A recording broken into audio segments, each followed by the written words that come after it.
세상에 이런 일이? 이게 정말 가능한 일인가요? 트럼프가 자신만만하게 발표한 역사상 최대 관세 폭탄. 하지만 2025년 어느 날 미국 상무부의 한 분석가가 발견한 진실은 상상을 초월했습니다. 트럼프도 전혀 예상하지 못했던 충격적인 현실이 숨어 있었던 거예요. 18년간 숫자만 들여다보던 그가 우연히 발견한 패턴. 지금까지 우리가 알고 있던 모든 상식이 무너지는 순간이 찾아왔어요. 과연 당신은 이 이야기를 끝까지 믿을 수 있을까요? 그의 이야기 지금 시작합니다. 2025년 1월 20일 워싱턴 DC. 데니얼은 상무부 무역분석청 14층 창가에서 백악관을 바라보고 있었습니다. 18년째 같은 자리에서 같은 풍경을 보고 있었지만 오늘은 달랐어요. 트럼프 대통령의 취임식이 끝난 지 불과 3시간 만에 모든 것이 바뀌었습니다. 메이크 아메리카 그레이트 어게인 2.0 대통령의 우렁찬 목소리가 아직도 귓가에 맴돌았어요. 그리고 그 다음에 이어진 폭탄 발언. 중국에는 60%, 멕시코에는 25%, 나머지 모든 국가에는 20%의 관세를 즉시 부과하겠습니다. 데니얼의 휴대폰이 미친 듯이 울려댔어요. 동료들, 기자들, 심지어 대학 동기들까지 모두가 같은 질문을 했습니다. 이번엔 정말 강행하는 건가? 데니얼은 깊은 한숨을 내쉬었어요. 18년간 아시아 무역 패턴만 분석해온 그에게는 이런 일이 낯설지 않았습니다. 하지만 이번 규모는 달랐어요. 왕 분석관님, 뒤에서 케빈의 목소리가 들렸어요. 한국계 미국인인 25살 조수는 언제나 에너지가 넘쳤습니다.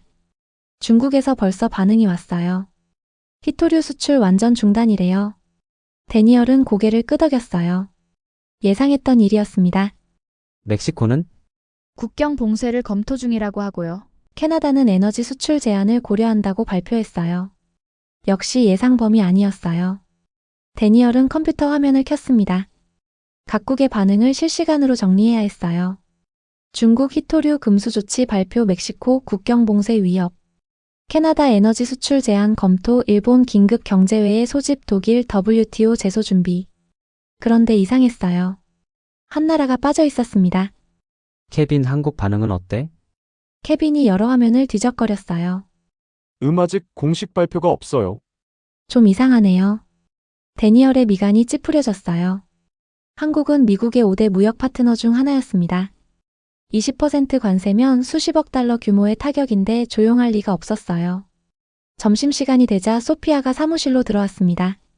멕시코계 미국인인 그녀는 라틴 아메리카 무역 정책을 담당했어요. 데니얼, 오늘 하루 어땠어? 복잡해. 모든 나라가 난리인데 한국만 조용해서 이상해. 소피아가 의미심장한 미소를 지었어요. 한국이 조용하다고? 그게 더 무서운 거 아닐까? 무슨 뜻이야? 내 경험으로는 말이야, 가장 조용한 플레이어가 가장 강한 카드를 가지고 있는 경우가 많아. 데니얼은 소피아의 말에 뭔가 찜찜함을 느꼈어요. 하지만 그때 사무실 문이 벌컥 열렸습니다. 찰스 윈스턴 국장이었어요. 키 185cm의 은색 머리를 깔끔하게 넘긴 그는 언제나 완벽한 양복을 입고 다녔습니다. 하버드 출신의 30년간 무역 정책만 해온 베테랑이었죠. 모두들 바쁘겠지만 잠깐 모여. 그의 목소리에는 흥분이 묻어 있었어요. 오늘부터 우리는 역사의 증인이 될 거야. 트럼프 대통령의 강력한 관세 정책이 마침내 미국을 다시 위대하게 만들 것이니까. 데니얼은 속으로 씁쓸함을 느꼈어요. 찰스는 이번 관세 정책의 핵심 설계자 중 하나였습니다. 특히 중국을 완전히 굴복시킬 수 있을 거야. 60% 관세면 그들도 무릎을 꿇을 수밖에 없어. 국장님, 한국은 어떻게 보시나요? 데니얼이 조심스럽게 물었어요. 찰스가 어깨를 으쓱했습니다. 한국? 걱정할 게 없지. 그들은 우리에게 완전히 의존하는 나라야. 20% 정도는 감수하고 말겠지. 그 순간 데니얼 안에서 뭔가가 툭 하고 끊어졌습니다. 18년간 데이터만 보고 살았지만 한국을 그렇게 쉽게 판단할 수 있을까요? 삼성, LG, 현대. 이들이 정말 그냥 당하고만 있을까요? 데니얼, 너무 깊이 생각하지 마. 한국은 우리 편이야. 찰스가 데니얼의 어깨를 두드리며 말했어요. 하지만 데니얼의 가슴 깊은 곳에서는 불안감이 꿈틀거렸습니다. 그날 밤 집에 돌아온 데니얼은 잠을 이룰 수 없었어요. 소피아의 말이 계속 맴돌았습니다. 가장 조용한 플레이어가 가장 강한 카드를 가지고 있다. 혹시 자신이 뭔가 중요한 걸 놓치고 있는 건 아닐까요? 다음날 아침 사무실에 도착한 데니얼은 케빈을 불렀어요. 케빈, 한국 관련 무역 데이터 전부 뽑아줄 수 있어? 어떤 거요? 전부. 지난 5년간 모든 거래 내역, 품목별 수출입 현황, 그리고 데니얼이 잠시 망설였어요. 그리고 한국 기업들의 해외 투자 현황도. 케빈의 눈이 반짝였습니다. 뭔가 수상한 게 있나요? 아직은 모르겠어. 하지만 느낌이 이상해. 데니얼은 모니터를 응시하며 중얼거렸어요. 너무 조용해. 너무. 그 순간 그는 알지 못했습니다. 자신이 곧 세계 무역사를 뒤흔들 진실을 발견하게 될 거라는 사실을. 한국의 침묵에는 이유가 있었어요. 그리고 그 이유는 상상을 뛰어넘는 것이었습니다. 관세 정책이 발표된 지 한 달이 지났습니다. 데니얼은 매일 밤 사무실에 혼자 남아 데이터를 뒤지고 있었어요. 책상 위에는 커피잔이 3개나 쌓여 있었고 컴퓨터 화면에는 숫자들이 끝없이 흘러갔습니다. 이상해. 정말 이상해. 그가 중얼거렸어요. 중국산 제품 수입은 예상대로 급격히 줄어들었습니다. 60% 관세의 위력이었죠. 하지만 전체 무역 수지는 크게 개선되지 않았어요. 대신 이상한 일이 벌어지고 있었습니다. 베트남산 전자제품 수입이 300% 급증했어요. 태국산 자동차 부품도 250% 늘었습니다. 멕시코산 반도체는 무려 400% 증가했죠. 케빈, 이거 좀 봐. 다음날 아침 데니얼은 케빈을 불렀어요. 베트남에서 들어오는 스마트폰들 말인데 제조사가 어디야? 케빈이 화면을 뒤적거렸습니다. VINSMART라고 나와 있어요. 베트남 현지 기업이라고 하는데 그 회사 뒤를 좀 더 파봐. 데니얼의 직감이 뭔가를 속삭였어요. 1시간 후 케빈의 얼굴이 창백해졌습니다. 데니얼 씨. 이거 삼성전자 베트남 법인이에요. 완전히 삼성 공장에서 만든 거예요. 데니얼의 심장이 쿵 떨어졌어요. 뭐라고? 더 이상한 건 핵심 부품들이 모두 한국에서 온다는 거예요. 반도체, 배터리, 디스플레이. 전부 다요. 데니얼은 의자에 깊숙이 몸을 맡겼습니다. 머릿속이 복잡해졌어요. 태국산 자동차 부품도 확인해봐. 네, 지금 바로요. 케빈의 손가락이 키보드 위에서 빠르게 움직였어요. 이것도 마찬가지예요. 현대자동차 태국 공장이에요. 그런데 여기서도 엔진 부품의 70%가 한국에서 와요. 데니얼의 등골이 서늘해졌습니다. 한국 기업들이 뭔가를 하고 있었어요. 하지만 정확히 뭔지는 모르겠었습니다. 점심시간에 소피아를 만났어요. 소피아, 멕시코 쪽 상황은 어때? 재밌는 일이 벌어지고 있어. 한국 기업들의 멕시코 투자가 최근 6개월 사이에 300% 늘었거든. 데니얼의 눈이 커졌어요. 300%? 응. 특히 마킬라도라 지역에 한국 기업들이 줄줄이 들어오고 있어. 삼성, LG, SK. 모두 다. 언제부터? 작년 11월부터. 트럼프가 당선되고 나서 바로 시작됐어. 그 순간 데니얼의 머릿속에서 퍼즐 조각들이 맞춰지기 시작했어요. 한국이 조용했던 이유. 그들은 이미 준비하고 있었던 겁니다. 소피아, 혹시 멕시코에서 미국으로 들어오는 제품 중에 실제로는 한국에서 만든 게 있을까? 소피아가 고개를 끄덕였어요. 당연히 있지. 심지어 일부는 한국에서 조립까지 끝내고 멕시코를 경유해서 들어와. 데니얼의 입이 벌어졌습니다. 그럼 그건 관세 우회지. 완전히 합법적인. 그날 밤 데니얼은 잠을 이룰 수 없었어요. 머릿속에서 한 가지 생각만 맴돌았습니다. 한국이 우리를 속이고 있다. 아니, 정확히는 속이는 게 아니었어요. 완전히 합법적인 방법으로 관세를 피해가고 있었던 겁니다. 다음날 아침 데니얼은 비밀 프로젝트를 시작했어요. 코드명 K-루트. 한국의 우회 경로를 완전히 파헤치는 프로젝트였습니다. 케빈에게만 알렸어요. 케빈, 이 일은 절대 비밀이야. 찰스 국장님께는 말하면 안 돼. 왜요? 아직 확실하지 않아. 하지만 만약 내 추측이 맞다면. 데니얼은 말을 잇지 못했어요. 만약 자신의 추측이 맞다면 트럼프의 관세 정책은 완전한 실패작이 될 수도 있었습니다. 일주일 후 충격적인 사실이 밝혀졌어요. 한국 기업들이 전 세계에 구축한 우회 네트워크의 규모가 상상을 뛰어넘었습니다. 베트남, 태국, 말레이시아, 멕시코, 심지어 동유럽까지. 모든 곳에 한국의 손길이 닿아 있었어요. 이건 단순한 오해가 아니야. 데니얼이 중얼거렸어요. 이건 완전히 새로운 글로벌 시스템이야. 그때 사무실 문이 열렸습니다. 찰스 국장이었어요.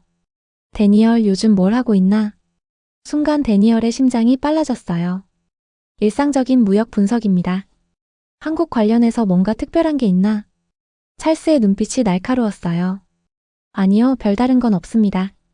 데니얼은 최대한 평정을 유지하려 했었어요. 그럼 좋군. 쓸데없는 일에 시간 낭비하지 말게. 찰스가 나간 후 데니얼은 등에 식은땀이 흘렀습니다. 뭔가 위험한 일에 발을 들여놓고 있다는 걸 느꼈어요. 하지만 멈출 수 없었습니다. 진실을 알아야 했어요.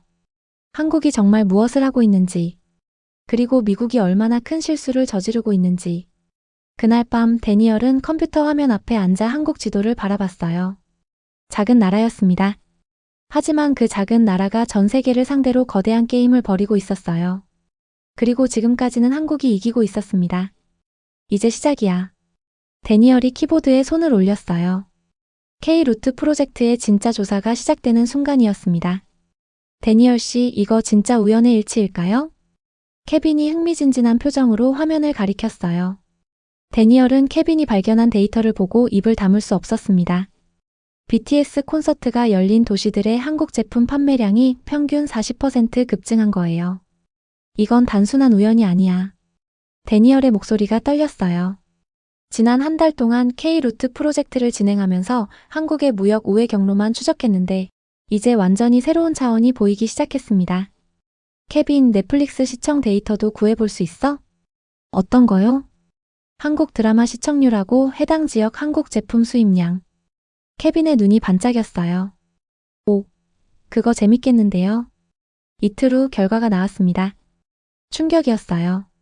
오징어 게임이 인기를 끈 지역에서는 한국 화장품 수입이 평균 65% 증가했어요. 킹덤을 많이 본 지역에서는 한국 식품 수입이 80% 늘어났습니다. 이건 우연이 아니야. 완전히 계획된 거야. 데니얼의 손이 떨렸어요. 한국이 문화 콘텐츠를 통해 전 세계 소비자들의 마음을 사로잡고 그걸 바탕으로 경제적 침투를 하고 있었던 겁니다. 점심시간에 소피아를 만났어요. 소피아, 멕시코에서 한국 기업들이 어떻게 현지에 정착했는지 알아? 재미있는 얘기가 있어. 한국 기업들이 멕시코 진출할 때 K-드라마 제작 스폰서를 많이 했거든. 데니얼의 심장이 뛰기 시작했어요. 스폰서? 응. 현지 방송국이랑 파트너십 맺고 한국 드라마 더빙이랑 방영을 지원했어. 그러면서 자연스럽게 현지 네트워크를 만든 거지. 그럼 지금 멕시코 젊은이들이 한국 드라마를 보고 맞아. 한국 브랜드를 좋아하게 됐어. 그래서 한국 기업들이 멕시코에서 사업하기가 훨씬 쉬워진 거야. 데니얼은 소름이 돋았어요. 이건 단순한 비즈니스가 아니었습니다. 완전히 새로운 형태의 경제 전략이었어요. 사무실로 돌아와서 케빈에게 물었어요. 케빈, 혹시 할아버지께서 한국에서 무역업 하신다고 했지? 네, 왜요? 한번 여쭤볼 수 있을까? 요즘 한국 기업들이 해외에서 뭘 하고 있는지. 케빈이 고개를 끄덕였어요. 그날 저녁 케빈이 전화를 했습니다. 데니얼 씨, 할아버지가 정말 재미있는 얘기를 해주셨어요. 어떤? 한국 대기업들이 문화 콘텐츠 수출하고 제조업 진출을 패키지로 기획한다는 거예요. 아예 한류 제조업 연계 전략이라고 부른대요. 데니얼의 머릿속이 하얗게 변했어요. 뭐라고? 먼저 K-팝이나 드라마로 그 나라 젊은이들 마음을 사로잡고 그 다음에 제조업체가 들어가는 거죠. 현지에서 한국 브랜드 인지도가 높아지니까 사업하기가 훨씬 쉽다는 거예요. 그 순간 데니얼 안에서 모든 퍼즐이 맞춰졌어요. 한국의 전략이 보였습니다. 무력으로 밀어붙이는 게 아니라 사람들의 마음을 먼저 얻는 거였어요. 그리고 그 마음을 바탕으로 경제적 관계를 구축하는 겁니다. 케빈, 베트남이랑 태국 상황도 비슷할까? 네, 할아버지 말씀으로는 동남아시아 전체가 그런 식이래요. 특히 젊은 세대일수록 한국 문화에 빠져 있어서 한국 기업들이 진출하기가 정말 쉽다고 하시더라고요. 데니얼은 의자에 깊숙이 몸을 맡겼어요. 머릿속이 복잡했습니다. 미국은 관세라는 채찍으로 다른 나라들을 길들이려 했어요. 하지만 한국은 문화라는 당근으로 전 세계 사람들의 마음을 얻고 있었습니다. 그리고 그 결과는 명확했어요. 미국의 관세는 한국에게 전혀 타격을 주지 못했습니다. 오히려 한국은 더 교묘한 방법으로 미국 시장에 침투하고 있었어요. 다음 날 아침 데니얼은 충격적인 사실을 하나 더 발견했어요. 한국 정부의 신남방 정책과 한중미 경제협력 같은 정책들이 모두 이런 전략의 일환이었던 겁니다.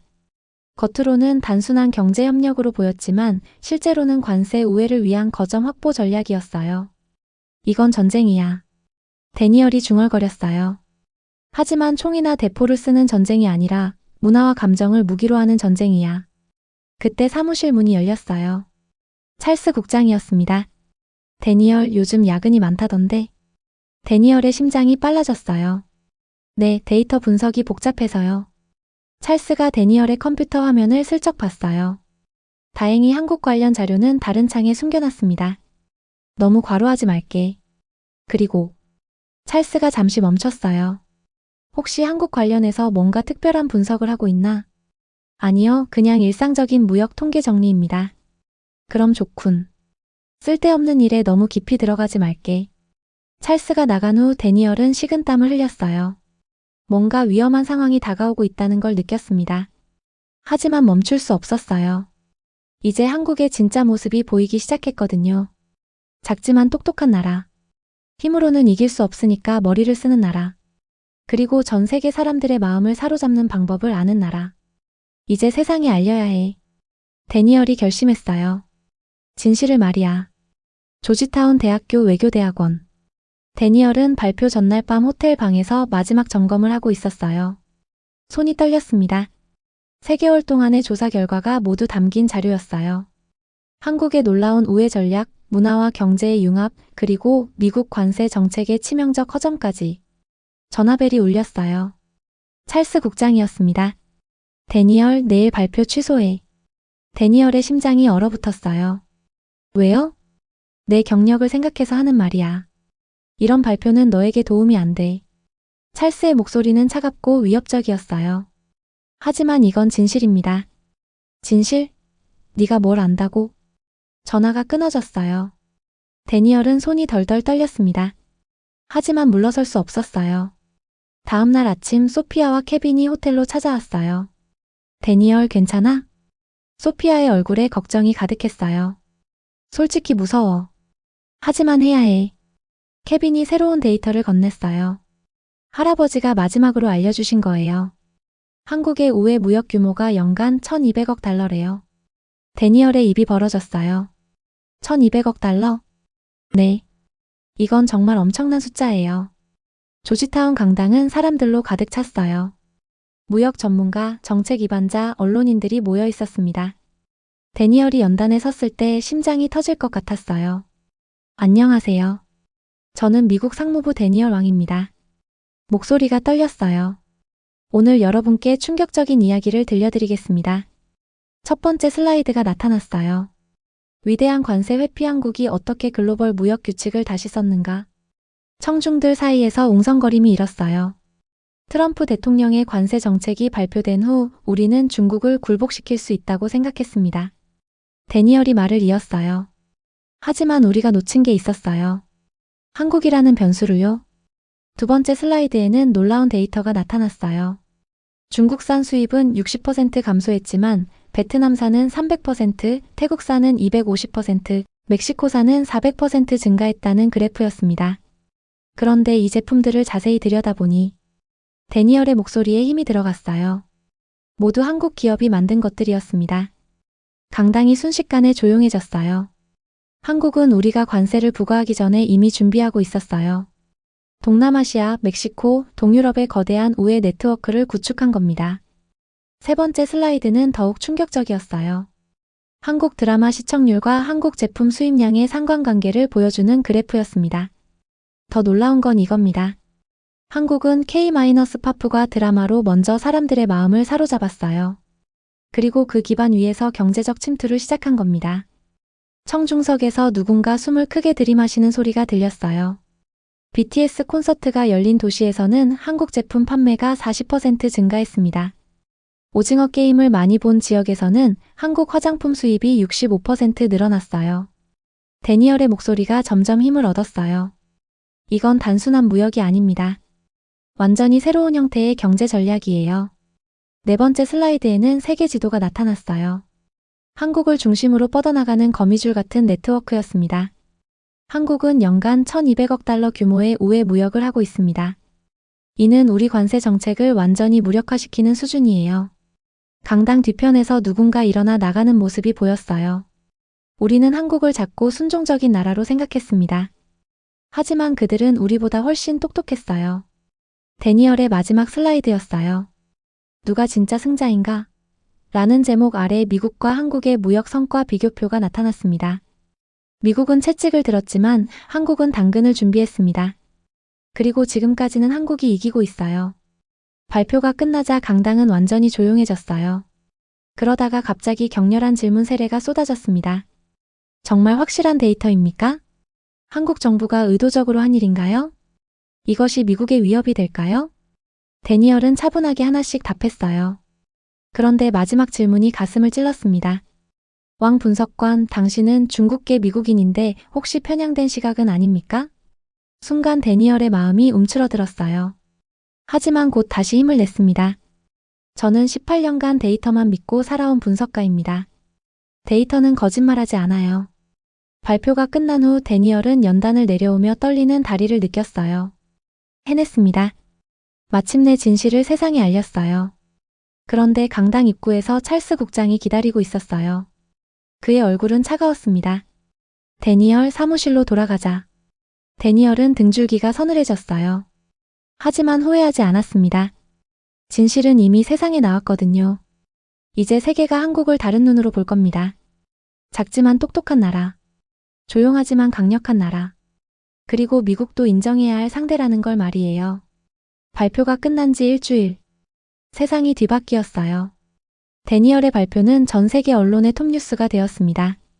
CNN, BBC, 심지어 한국의 KBS까지 연일 이 소식을 다뤘어요. 하지만 데니얼 자신은 공경에 빠져 있었습니다. 상무부로 돌아온 첫날 찰스 국장이 기다리고 있었어요. 데니얼, 자네가 벌인 일이 얼마나 큰지 알고 있나? 찰스의 목소리는 얼음장처럼 차갑했어요. 백악관에서 난리가 났어. 트럼프 대통령이 직접 우리 부서에 문의 전화를 했다고. 데니얼의 심장이 빨라졌어요. 제가 말한 건 모두 사실입니다. 사실이든 아니든 자네는 선을 넘었어. 그때 예상치 못한 일이 벌어졌어요. 한국 정부에서 공식 성명을 발표한 겁니다. 미국 분석가의 지적은 정확합니다. 우리는 스마트 무역 파트너십이라는 새로운 모델을 제시하고 있습니다. 데니얼은 뉴스를 보며 깜짝 놀랐어요. 한국이 숨기지 않고 당당하게 나선 거였어요. 우리는 관세를 회피하는 것이 아니라 글로벌 공급망의 효율성을 높이는 혁신적 방법을 보여주고 있습니다. 한국 외교부 장관의 말이었어요. 그 순간부터 더 놀라운 일들이 연달아 일어났습니다. 인도, 브라질, 터키가 한국 모델을 벤치마킹하겠다고 발표했어요. 베트남과 태국은 한국과의 경제 협력을 더욱 강화하겠다고 했습니다. 한 달 후 결정적인 순간이 왔어요. 트럼프 대통령이 한국과의 직접 협상을 제안한 겁니다. 미국과 한국은 새로운 형태의 무역 파트너십을 논의할 필요가 있다. 백악관 발표였어요. 데니얼은 사무실에서 이 뉴스를 보며 복잡한 감정을 느꼈어요. 자신의 발표가 정말로 세계를 바꾼 거였습니다. 그런데 더 놀라운 소식이 기다리고 있었어요. 데니얼 축하해. 소피아가 흥미진진한 표정으로 달려왔어요. 뭐요? 너 무역정책 자문관으로 승진했어. 그것도 대한국 통상전략 수립 책임자로. 데니얼의 입이 벌어졌어요. 정말요? 응. 방금 공식 발표 났어. 한편 찰스 국장은 완전히 다른 운명을 맞았어요. 자신이 설계한 관세 정책의 허점이 만천하에 드러나면서 정치적으로 몰락한 겁니다. 결국 사직서를 제출해야 했어요. 데니얼은 찰스의 빈 사무실을 바라보며 씁쓸함을 느꼈어요. 승자와 패자가 이렇게 빨리 바뀌는구나. 3개월 후 더욱 놀라운 일이 벌어졌어요. 데니얼이 서울을 방문하게 된 겁니다. 한미 무역협상의 사전 조율을 위해서였어요. 인천공항에 도착한 데니얼은 서울의 웅장한 스카이라인을 보며 감탄했어요. 이 작은 나라가 세계를 상대로 이런 일을 해냈구나. 한국 상대방 대표는 김민수 통상교섭본부장이었어요. 40대 중반의 그는 완벽한 영어와 날카로운 분석력을 갖춘 인물이었습니다. 왕 분석관님, 당신의 발표 덕분에 우리도 당당해질 수 있었어요. 김민수가 미소를 지으며 말했어요. 저희가 한 일을 정확히 분석해 주셔서 감사합니다. 데니얼은 놀랐어요. 감사하다니요? 저는 당신들의 전략을 폭로한 건데요. 폭로가 아니라 인정이었죠. 우리가 얼마나 열심히 준비했는지 세상에 알려주신 거예요. 그 순간 데니얼은 깨달았어요. 한국은 처음부터 자신의 전략이 언젠가는 세상에 알려질 거라고 생각했던 겁니다. 그리고 그때를 대비해 당당한 논리를 준비해둔 거였어요. 우리는 작은 나라라서 힘으로는 이길 수 없어요. 그래서 머리를 써야 했죠. 김민수가 솔직하게 말했어요. 미국처럼 큰 나라는 힘으로 밀어붙일 수 있지만 우리는 다른 방법을 찾아야 했어요. 그게 바로 문화와 기술 그리고 네트워크였죠. 데니얼은 고개를 끄덕였어요. 한국의 전략이 얼마나 정교하고 장기적이었는지 새삼 느꼈습니다. 회의가 끝난 후 데니얼은 한강을 바라보며 생각에 잠겼어요. 18년간 무역 분석가로 일하면서 이런 경험은 처음이었습니다. 작은 나라가 거대한 나라의 정책을 무력화시키는 걸 목격한 거였어요. 그리고 그 과정에서 자신도 변했습니다. 단순히 숫자만 보는 분석가가 아니라 세계의 변화를 읽는 전략가가 된 거였어요. 핸드폰에 케빈에게서 메시지가 왔어요. 데니얼 씨, 할아버지가 하신 말씀 전해드려요. 이제 진짜 게임이 시작된다고 하시네요. 데니얼은 미소를 지었어요. 정말 그랬습니다. 이제 시작이었어요. 미국도 한국의 영향력을 인정했고 다른 나라들도 한국 모델을 따라하기 시작했습니다. 세계는 더 이상 몇몇 강대국만의 무대가 아니었어요. 작지만 똑똑한 나라들이 새로운 룰을 만들어가는 시대가 온 겁니다. 그리고 그 변화의 중심에는 한국이 있었어요. 데니얼은 서울의 야경을 바라보며 중얼거렸어요. 21세기는 정말 다른 세상이구나. 힘이 아니라 지혜로 승부하는 세상. 큰 목소리가 아니라 스마트한 전략으로 이기는 세상. 그리고 그 새로운 세상에서 한국은 이미 앞서가고 있었습니다. 오늘 이야기 어떻게 들으셨나요? 사연이 좋으셨다면 구독과 좋아요 부탁드립니다. 지금까지 해외 감동사연 읽어드리는 감동 한편이 다연이었습니다. 저는 또 다른 이야기로 다시 찾아오겠습니다. 영상 시청해주신 모든 분들 고맙고 항상 감사드립니다.